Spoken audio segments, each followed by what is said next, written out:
this sounds funny, but it's almost like I step back and I'm like, I made that? Like, I did that? I'm just impressed by myself.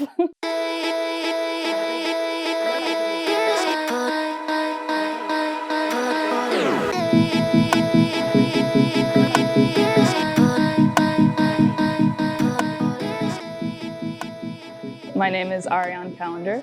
I'm an abstract artist. I'm also a product and project manager in the tech field, and I'm recently a mother to a little boy in the summer. Yeah.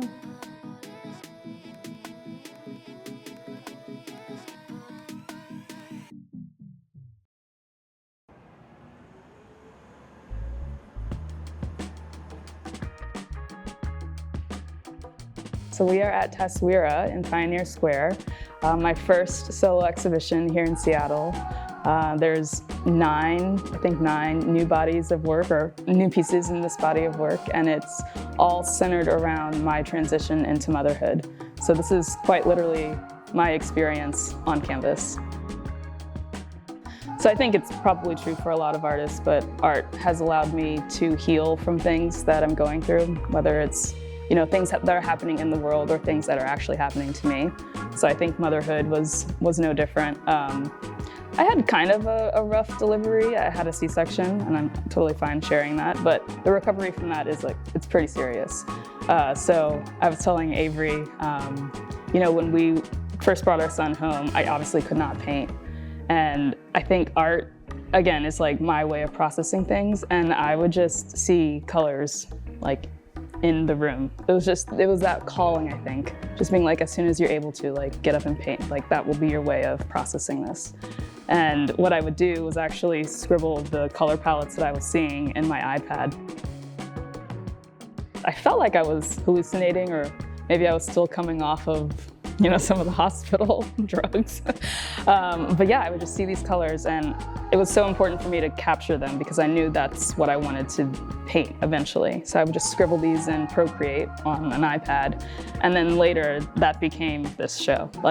There is a palette for this on my iPad and for this one on my iPad, which is so cool.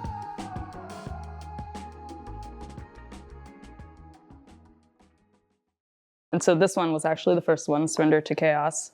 And that, again, was one of those color palettes that I just saw in the room, kind of just bursts of colors. And that piece is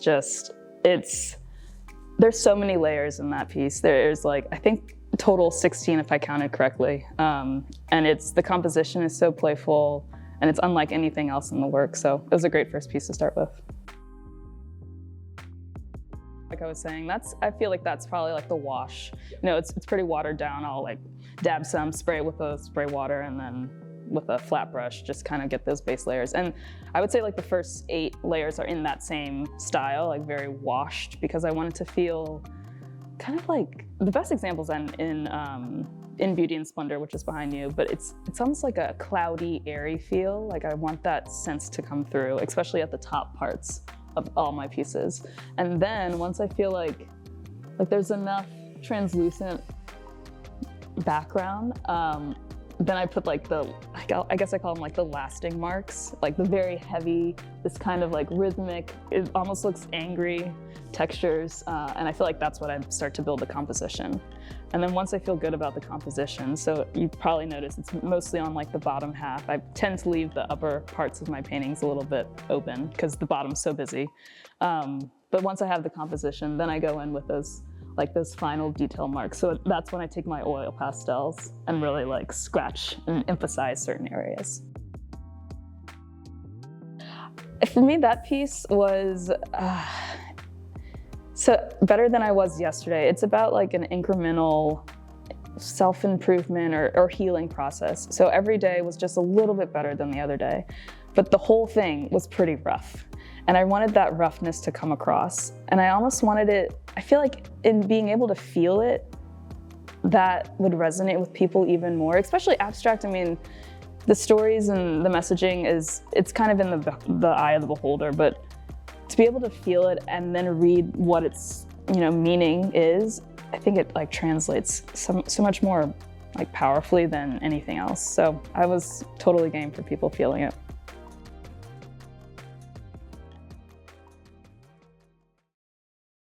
The color choice also is sort of a cultural representation. Absolutely, of yeah. New Orleans. Yeah, I think New Orleans is, if you've ever been, it's just full of culture. The history, even like the architecture, there's just so much to absorb there. And yeah, the colors, everything's vibrant there. And I think it's only natural that all of my work is so vibrant. It's just in me.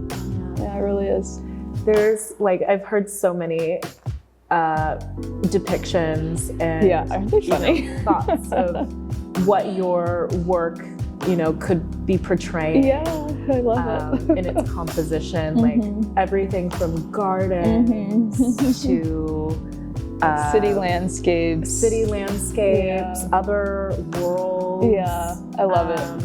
Do you have that in mind, any of that, when you are developing your composition, or is it purely movement? Yeah, it's purely movement. I mean, even when I finish a piece, I look back at it and I'm like, oh, I can see a Ferris wheel there. I can see some gardens. The Seattle Ferris wheel. Yeah, exactly.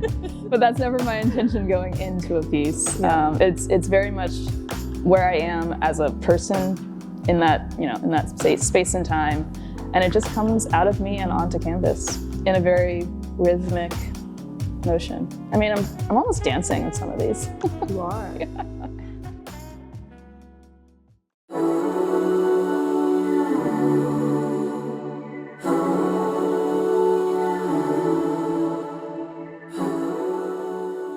Alchemy it's about like a transformation, an unexpected transformation is kind of how I see it. And surrendering to that, it's basically, where can I even start? So surrendering to chaos was actually, I feel like the grounding piece to it. But as I was talking about, there are things that were within my control surrounding motherhood and things I just had to let go of. And I think when you do kind of release that control, you make room for something like more beautiful to exist, and like even more beautiful than I could have even conceived, planned for. And that's what surrendering to alchemy really started to mean to me. It was like I let go of my expectations of motherhood, and then I was able to become the mother that was best for my son. And yeah, it's just, I would have never guessed I'd be this kind of mom. Yeah, but here we are.